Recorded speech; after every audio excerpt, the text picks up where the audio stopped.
November 12, 1944. Hürtgen Forest, Germany. The trees are older than the war. Spruce and fir, planted in perfect rows by foresters who never imagined what would happen beneath their branches. In November, the canopy is so dense that noon feels like dusk. Rain has been falling for 3 days. The ground is mud the color of rust, and when you step, it doesn't splash, it grabs. Lieutenant James Hartley stands at the edge of a fire trail, looking at a map that was printed in August. 3 months old. In this forest, that might as well be 3 years.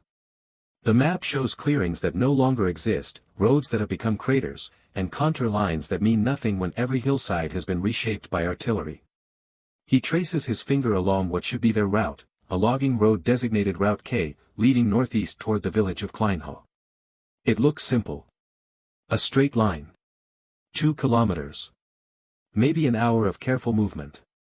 Behind him, 93 men from Baker Company, 112th Infantry Regiment, wait in a drainage ditch.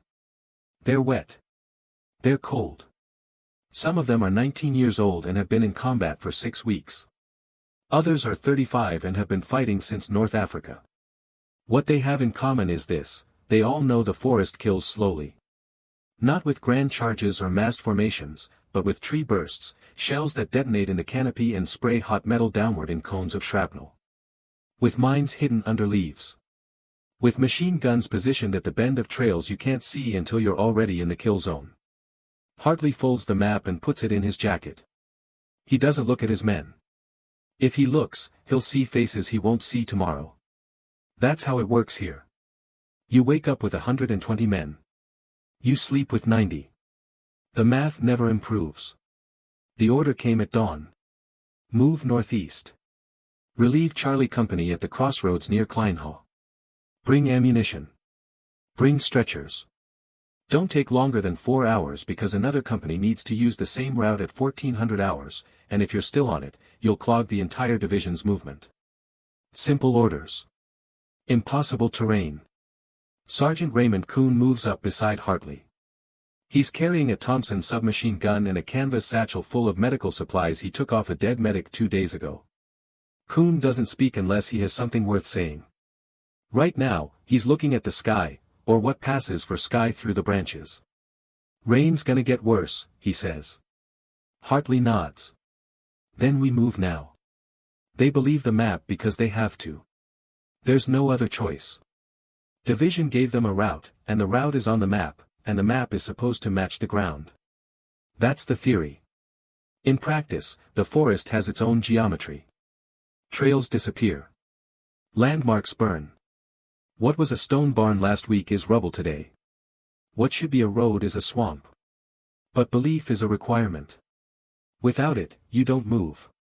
And if you don't move, you die in place. So they believe.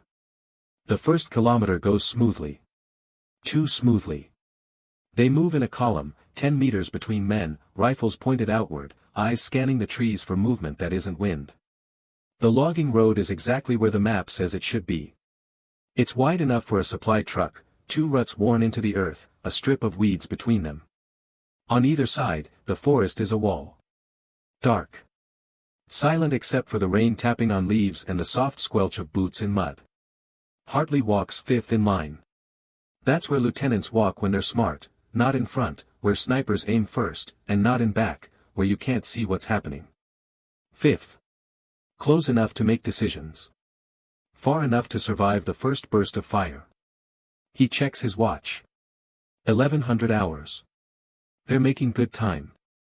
At this pace, they'll reach the crossroads by 1300, which gives the next company a full hour to start their movement. Clean. Efficient.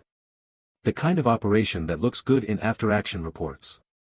Private Eddie Katz is walking point.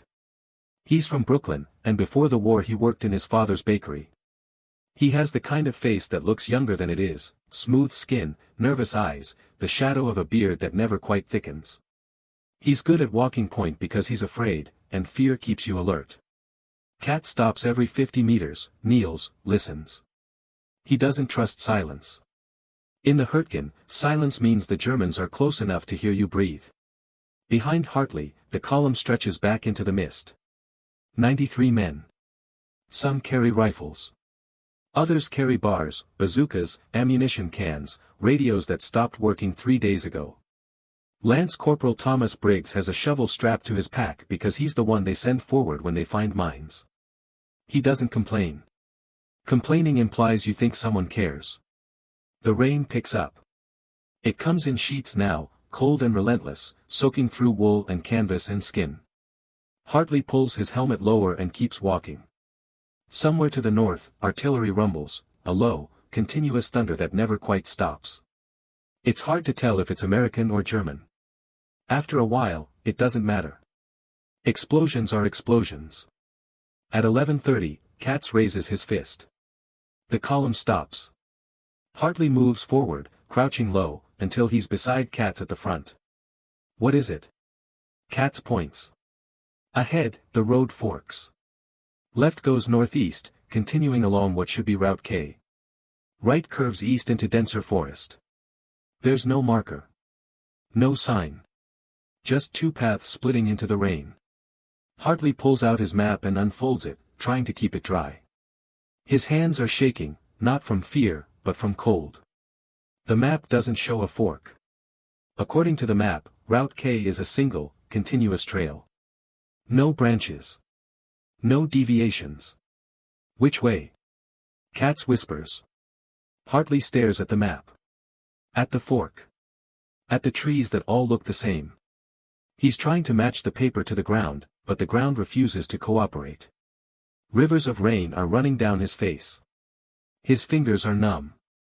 The map is already dissolving at the edges where water has seeped in. Left, he says. Because left is northeast. Because that's what the orders said. Because he has to choose something. But there's a problem. The left fork looks wrong. The ground slopes upward, and the map doesn't show a hill. The trees are thicker. The ruts are shallower. It looks less like a logging road and more like a game trail that was widened by boots.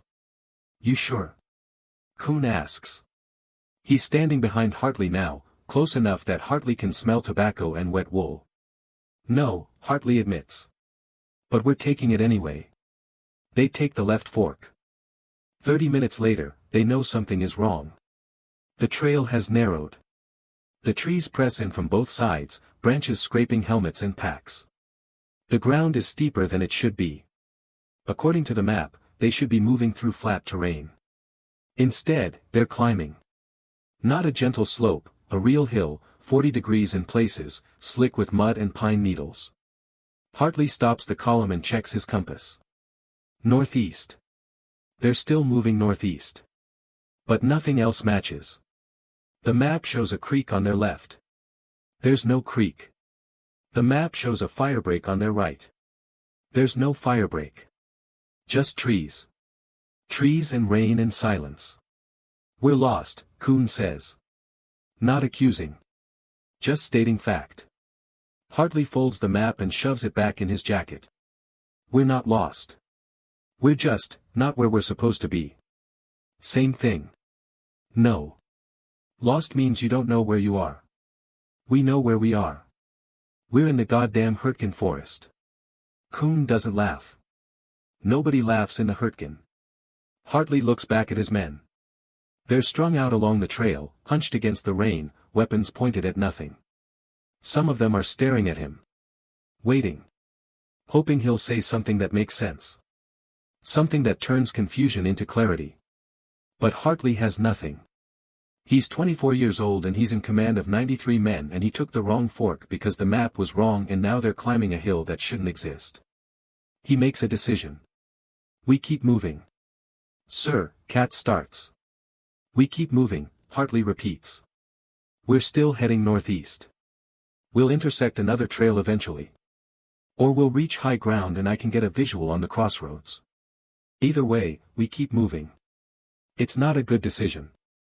It's just the only decision that isn't surrender. They keep moving. The hill gets steeper. The trail gets narrower. At one point, they have to move single file because the path is only wide enough for one man. Branches tear at faces. Roots trip boots. Private Katz slips and slides 10 feet before catching himself on a tree trunk. He doesn't say anything. Just gets up and keeps walking. Hartley's legs are burning. His lungs are burning. Every step is a negotiation with gravity and mud. Behind him, he can hear men breathing hard, cursing quietly, the metallic clink of equipment shifting on backs. The rain has turned everything into a gray blur. Trees. Ground. Sky. All the same color. All the same weight. At 1200 hours, they reach the top of the hill. Hartley stops. Not because he planned to stop, but because the forest opens up just enough to see what's below them. A valley. Narrow. Maybe 200 meters wide. And running through the middle of it, Route K. The real Route K. The one they were supposed to be on. Hartley can see it clearly now. A wide, straight trail cutting northeast through the valley floor. And he can see something else. Something that makes his stomach drop. Craters. Dozens of them. Fresh craters, still smoking. The trail is destroyed. Shell holes the size of trucks. Splintered trees. And scattered among the debris, shapes that might be equipment or might be men.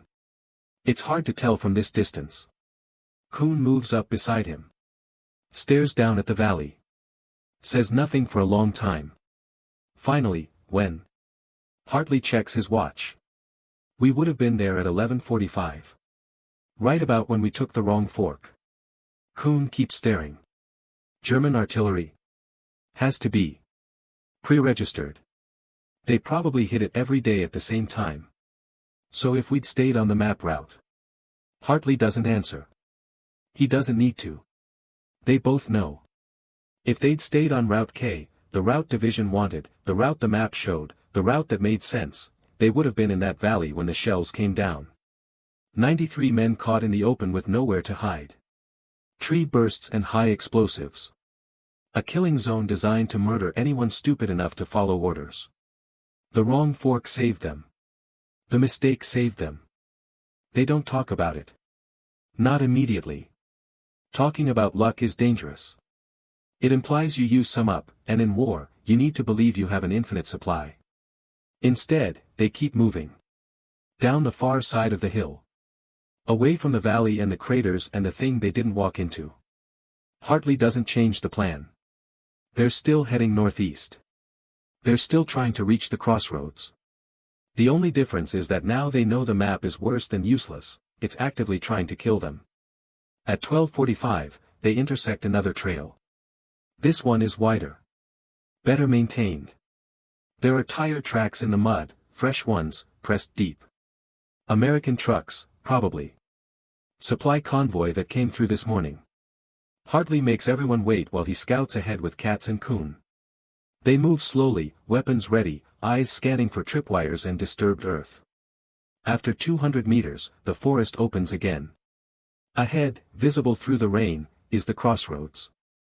A junction where 4 trails meet. And dug in around the junction, protected by sandbags and logs and camouflage netting, Charlie Company. Or what's left of Charlie Company. Hartley counts maybe 40 men. Supposed to be 150. The rest are dead or wounded or missing. The ones who remain look like ghosts. Mud-covered. Hollow-eyed. Moving slowly, like old men. Some are sitting in foxholes with their rifles across their laps, staring at nothing. Others are eating cold rations straight from the can, chewing mechanically, not tasting. A lieutenant emerges from a command post, a hole in the ground covered by a poncho. He's older than Hartley. Maybe 30. Maybe 50. Hard to tell. He has a week's worth of beard and eyes that don't blink enough. Baker Company, he asks. That's us, Hartley says. You're late. We took a detour. The Charlie Company lieutenant doesn't ask why. He just nods. We're pulling out in 20 minutes. You're taking over the position. Good luck. What's the situation? Situation is you're in the Hurtgen forest. Germans are east, north, and south. They've got mortars pre-registered on every trail. Snipers in the trees. Patrols at night. If you hear something move, it's probably trying to kill you. He pauses. Looks at Hartley with something between pity and contempt. You'll be fine. He walks away. Hartley turns to Kuhn. Get the men into position. I want fighting holes every 10 meters. Overlapping fields of fire. Nobody moves after dark without a password. Kuhn nods and disappears into the rain. Hartley stands at the crossroads and tries to process what happened. They took the wrong fork. The map was wrong. They climbed a hill that wasn't supposed to be there. And because of that, because of a printing error or outdated survey data or some cartographer's careless mistake, 93 men are alive. It doesn't feel like victory. It feels like theft. Like they stole someone else's survival. He thinks about the men on Route K. The ones who followed the map. The ones who trusted the orders. Did they know what was about to happen? Did they hear the shells coming? Or was it instant, a flash of heat and pressure and then nothing? He'll never know. The valley is 2 kilometers south, and by the time anyone gets back there to check, the bodies will have already been collected and the craters will have filled with rain and the forest will have swallowed the evidence like it swallows everything. That night, Hartley sits in a foxhole with his back against cold earth and tries to write a letter. To his mother. To anyone. But the words won't come. How do you explain luck to people who weren't there? How do you say, we survived because we made a mistake, and that mistake was the only right thing we did all day? He puts the paper away. In the darkness, someone coughs. Someone else whispers a prayer. A flare goes up to the east, German flare, bright white, drifting slowly down on a parachute, casting shadows that move like men but aren't. Hartley watches it fall and tries not to think about what tomorrow will bring. Because tomorrow, they'll have to move again. And the map will still be wrong. And the forest will still be waiting. But tonight, 93 men are breathing. The Hurtgen forest operates on its own logic. American planners believed it would take 3 days to push through. It took 3 months. They believed superior firepower would compensate for difficult terrain. It didn't. They believed maps printed by army cartographers using pre-war German forestry surveys would be accurate. They were catastrophically wrong. The maps showed roads that had been obliterated by artillery. They showed open ground that was now impassable swamp. They showed elevations that had been reshaped by engineering and explosions. Worst of all, they showed a rational landscape, a forest that could be understood through coordinates and contour lines. But the Hurtgen refused to be rational. Baker Company stayed at the crossroads for 3 days. They dug deeper. Reinforced their positions. Sent out patrols that came back missing men. On the second night, German mortars hit their position. 6 wounded. 2 dead. The shells came without warning, dropping vertically through the canopy, detonating in the trees above their heads. No amount of digging could protect you from that. On the morning of the 4th day, division sent new orders, move east. Capture the next village. Another straight line on another map. Another impossible task dressed up as routine. Hartley didn't use the map this time. Instead, he sent Katz forward with instructions to follow his instincts. Not the paper. Not the compass. Instincts.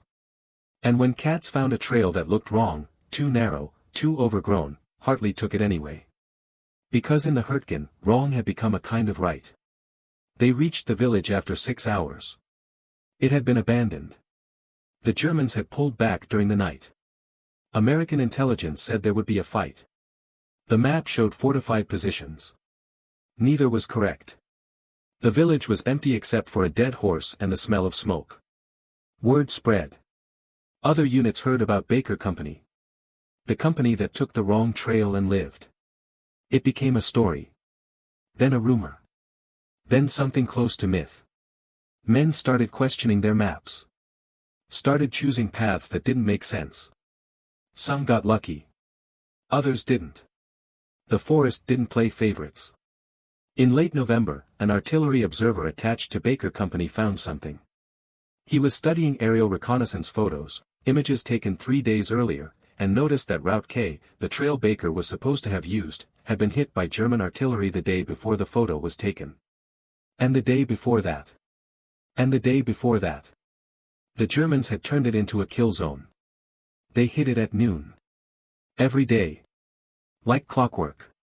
The observer showed Hartley the photos. You know what this means? Hartley looked at the craters. The pattern. The timing. We were supposed to die.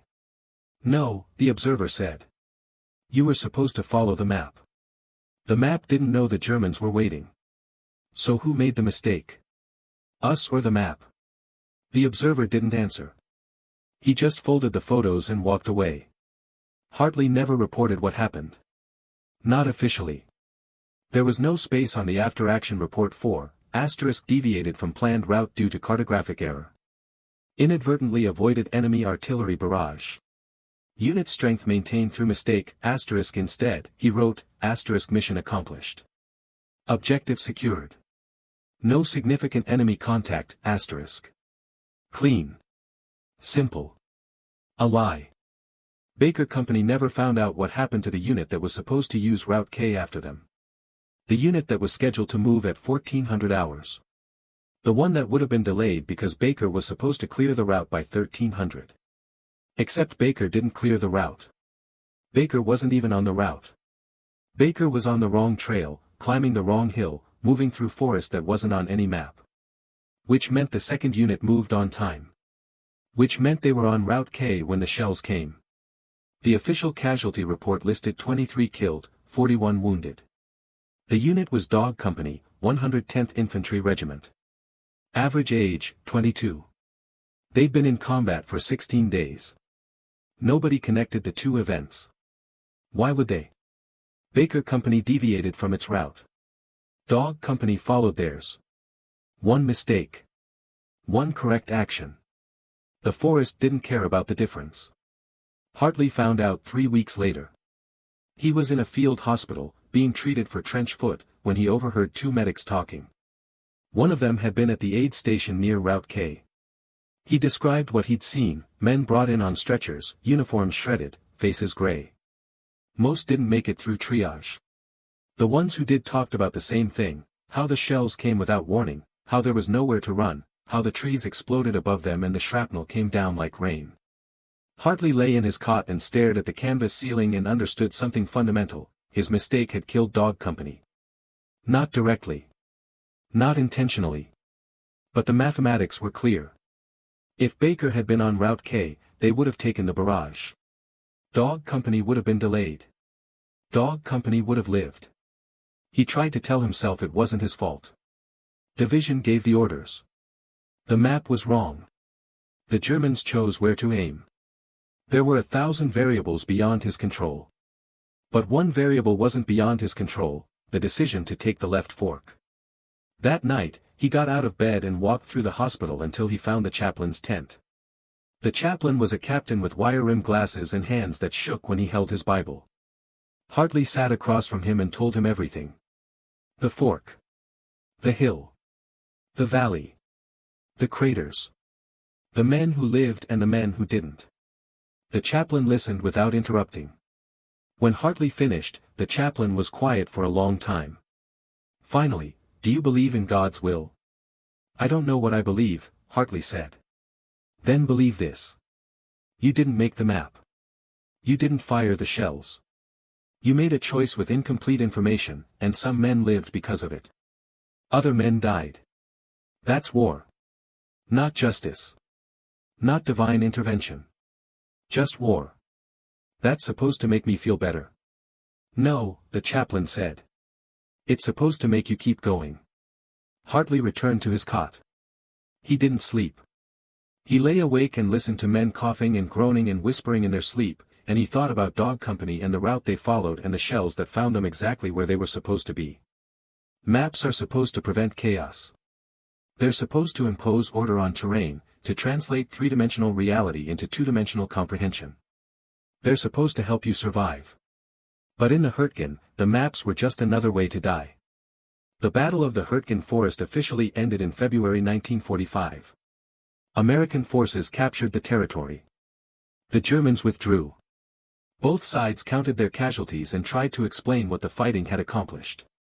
There's no consensus. Strategically, the forest had limited value.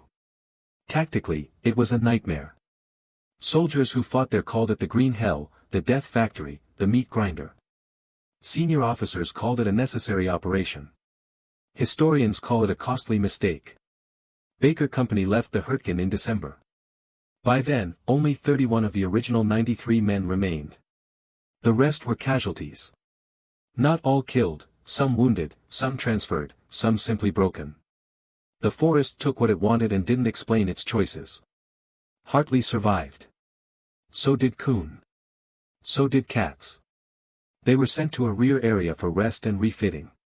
New men arrived to replace the ones who didn't come back. The new men were younger. More confident. They hadn't learned yet that confidence was a liability. On Christmas Eve, someone found a piano in an abandoned schoolhouse. Someone else found schnapps. The men gathered around and sang carols in English and German and languages nobody could identify. Hartley sat in the corner and listened and tried not to think about the men who should have been there singing with them. Katz sat down beside him. "You ever gonna tell them?" "Tell them what?" "About the fork. About Route K." Hartley shook his head.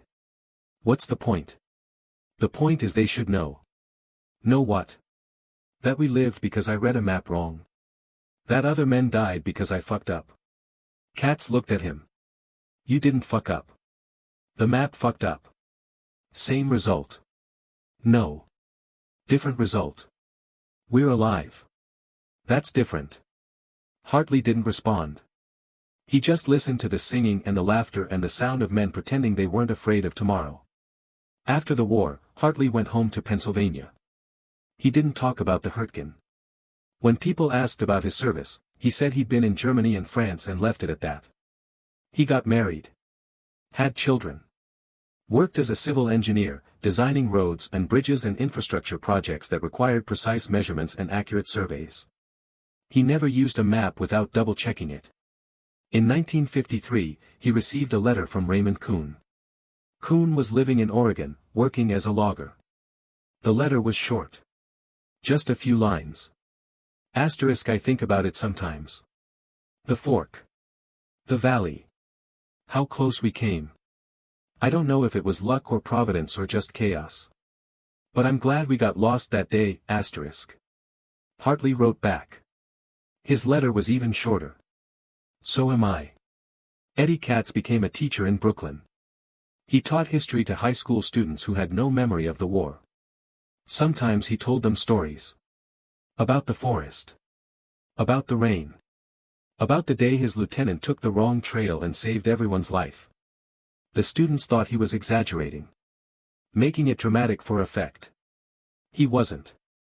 In 1978, a military historian contacted Hartley.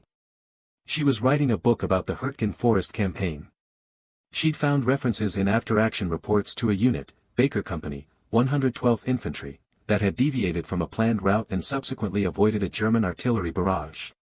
She wanted to interview him. Hartley agreed. They met in a coffee shop in Pittsburgh. The historian was young. Earnest. She had tape recorders and notebooks and questions written in careful handwriting. Hartley answered them all. He told her about the map. The fork. The hill. The valley. The craters. He told her about Dog Company. About the mathematics of error. About how surviving sometimes felt worse than dying. The historian listened. Took notes. Asked follow-up questions. At the end, she asked, "Do you think the map was deliberately wrong? Like, could someone have sabotaged it?" Hartley laughed. Not because it was funny. Because it was such a clean explanation. So satisfying. Blame someone. Make it intentional. Turn chaos into conspiracy. No, he said. It was just wrong. Maps get outdated. Terrain changes. People make mistakes. That's all it was. A mistake. But it saved your life. It saved 93 lives. And it cost 23 others. You can't know that for certain. No, Hartley agreed. But I believe it anyway. The book was published in 1981. Hartley's story was a footnote. 3 paragraphs in a chapter about tactical errors and unintended consequences. The historian called it an example of how chance can override planning in combat operations. Clean. Academic. Correct. But it missed the point. There's a memorial in the Hurtgen forest now. A simple stone marker on what used to be Route K. It lists the names of soldiers from both sides who died there. American. German. British. They're all mixed together. The forest doesn't distinguish. Hartley never visited. Neither did Kuhn or Katz. Some of the men from Baker Company made the trip in the 1990s. They walked the trails they'd walked 50 years earlier and tried to find the places they remembered. Most of the trails were gone. Overgrown.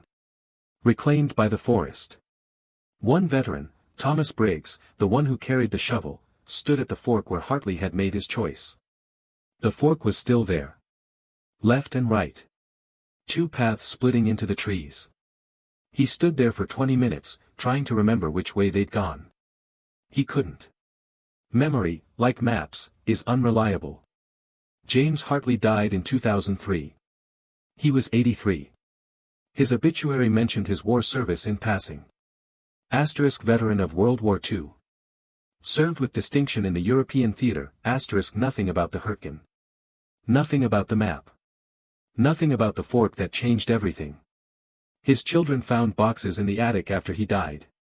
Inside were letters, photos, and a folded piece of paper, old, water-stained, torn at the edges. A map of the Hurtgen forest dated August 1944. Someone had drawn a line on it in pencil. Route K. A straight line. Simple. Logical. Wrong. They threw it away. In 2008, the last surviving member of Baker Company gave an interview to a local newspaper.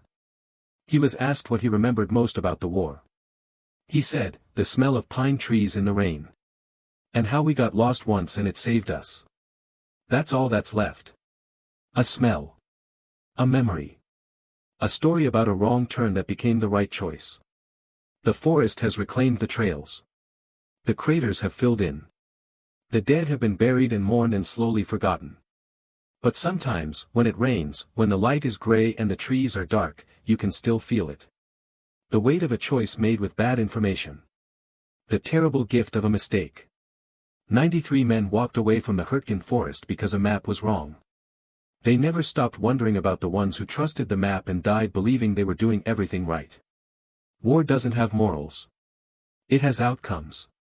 Sometimes the outcome is survival. Sometimes it's not. And sometimes the difference between the two is a pencil line on a piece of paper that doesn't match the ground beneath your feet. The maps have been corrected now. Route K is accurately plotted. The elevations are right. The trails match the terrain. Everything is in order. But the men who needed those corrections are gone. And the forest remembers nothing.